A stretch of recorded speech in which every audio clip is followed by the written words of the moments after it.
Hello everyone, welcome to another video. If you're new to this channel, my name is Robin. I'm a certified book coach and developmental editor. I help those who seek to write a book find the time in their busy schedules to write now with joy and ease. Today I'm making a video about the importance of psychology in writing. And this is true for both fiction and nonfiction, because for fiction, whether you're creating characters from your mind, you're crafting those fictional worlds that your characters will be living in, it's important for that to create those relatable characters, and also for nonfiction to really delve into the human condition and what you're trying to teach your readers or the transformation that you're leading them on. Knowing the unspoken rules of behavior will get you far, both in life and in art. When I was in 12th grade, or as you like to call it in the US, when I was a senior, my writer's craft teacher told me that one of the best decisions she made for her writing was majoring in psychology for her undergrad. At the time, the university that she attended gave you two choices for psychology.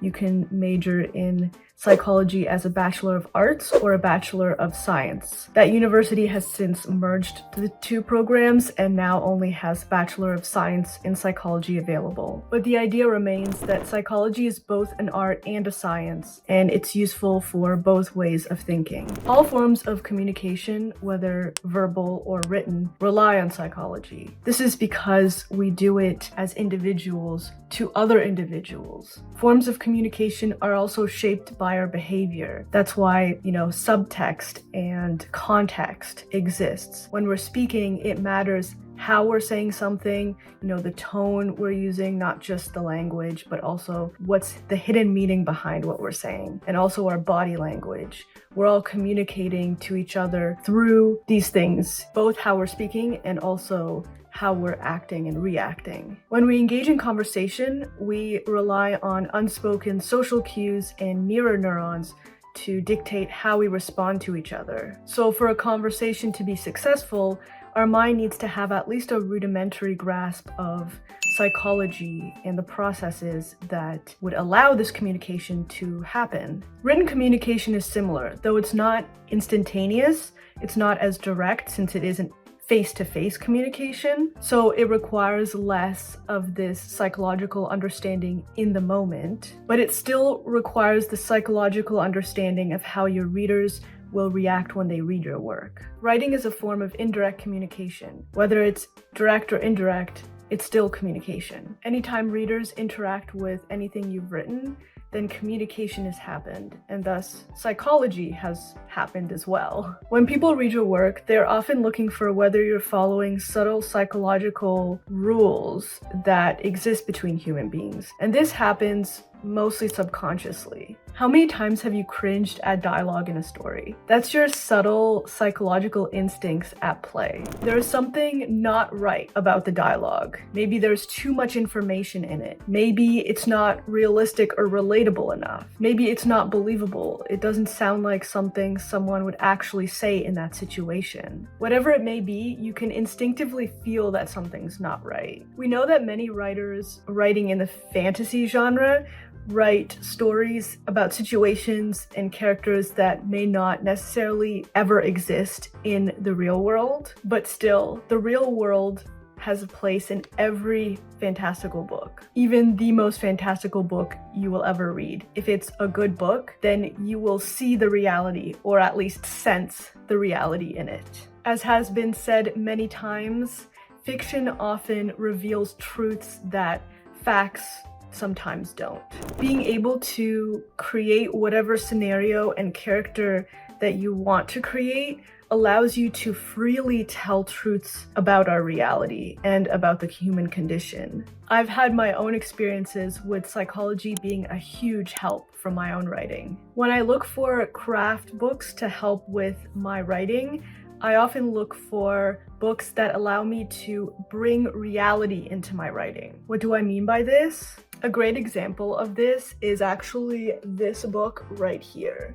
I don't know if you can see this, but this is Violence, a Writer's Guide. And it's exactly how it sounds. It's a guide for how to write violence, action scenes, weapon usage, things like that in your books as a fiction writer. Because I myself don't really engage in violence in my real life, I try to avoid any kind of fights when I can, obviously. Well, maybe not obviously, but just so you guys know, I like to avoid violence. So I don't actually know how a violent encounter would work in the real world. So in order to make that relatable and believable in my writing, I use books, books written by people who have experienced those things, who have experience with the things that I don't, in order to create more relatable scenarios in my fiction. This encompasses things like, what are people's psychological and physiological responses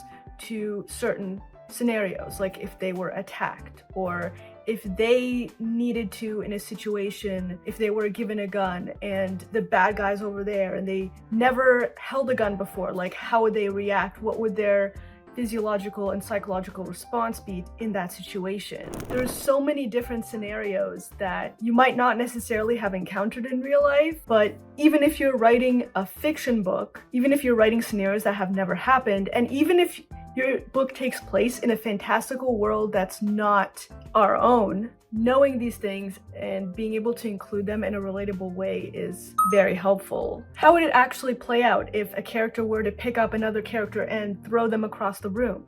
How would they feel? What would they be thinking in that moment? How would they react? What would they think? What would they see? Or what would they smell? Or what would they hear? How would their five senses work? If you think about it, this is true even in the most fantastic book. If the book takes place in a fantastical world. The more relatable the action, the fight scenes, the more invested in the book you'll be as the reader. If it's too out there, if the characters have no flaw, no weakness, no human psychological element, then you will be so disconnected as the reader because you can't relate. It's not believable enough for your brain. An example of this I find very interesting is Superman. When Superman first came out, he had the ability to, do all these things like fly and throw things around, super strength. And it got to the point where readers were bored because Superman had no flaw. He was just like God, pretty much. He could do whatever he wanted. There was no conflict. They wanted that human relatability aspect. So then the writers gave Superman kryptonite. They gave him a weakness, a flaw. So that flaw could now be exploited. And that's the human relatability aspect of reading that readers are looking for when they read your work. Since we as humans have both strengths and weaknesses, we want to also have our characters have both strengths and weaknesses. So to sum that up, I think it's important for even the most fantastical book to have elements of relatability and humanity within its pages in order for that book to be of interest to potential readers. And the more you follow these psychological rules of reality, the more your reader is likely to connect with your book and love your book, even after you throw in all those fantastical creatures and mythical beings and situations and worlds that aren't part of our reality. A great example of a writer who does this really, really well is Stephen King. Why is Stephen King one of the best known writers out there? I don't think it's because of the genre he writes in per se, because not everyone loves the same genres, of course. And I've recommended his books to readers who say they never read or write in that particular genre themselves. What's going on here? Why can those readers connect with his books? It's because he's a good storyteller. And what makes him a good storyteller? He understands psychology. He understands people.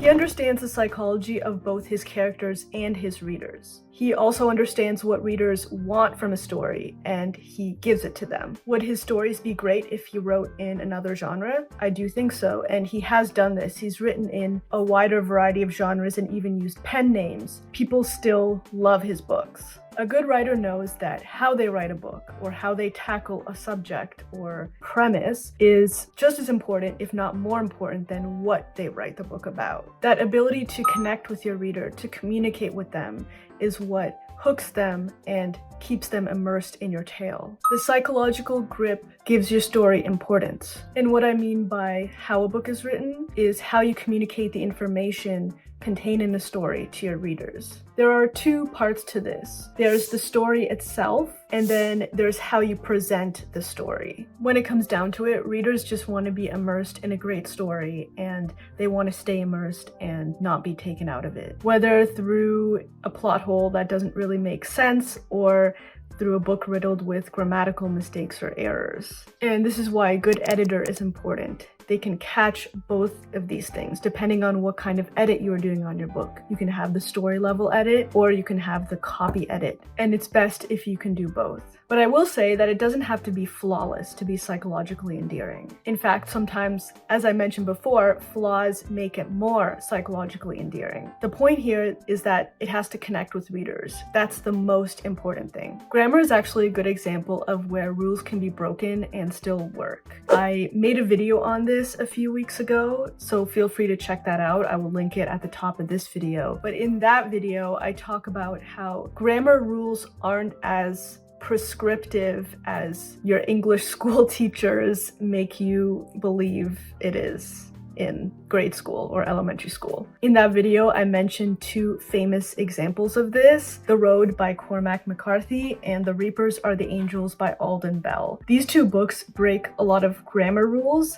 but they still work because they connect with the reader. They break the rules in order to connect with the reader, and that's why they work. But again, this doesn't mean that you should go around breaking all the grammatical rules that you can, letting your book off with, or publishing your book knowingly having a bunch of grammatical errors. The grammar breaking in these books are intentional, and readers can feel that. Readers can feel when something is done intentionally. The grammar of a piece of work is psychological communication too. How do your readers feel when they come across mistakes? It takes them out of the story and halts their immersion. When you have too many mistakes that aren't purposeful or integrated, what you are communicating to readers is that you don't care enough to keep their immersive experience and fix those mistakes. So you see, this is why even grammar is not just about grammar itself. It's not about just dotting your I's or crossing your T's. It's another way to communicate to your readers and connect with them. This is why grammar is not necessarily prescriptive, and a good editor knows this. So you can break the rules as long as you have a good reason, but don't break it for carelessness. But going back to psychology, the great thing about it is that you don't necessarily have to have a degree in it. You can learn about psychology just from living and communicating with other people. You can learn by interacting with and observing others, by being social and existing in the world. And the more experiences you have, the better equipped your psychological repertoire will be. So as both a writer and a resident of this earth, you have the world at your fingertips. Go forth and learn from it. And as they say, make great art from it.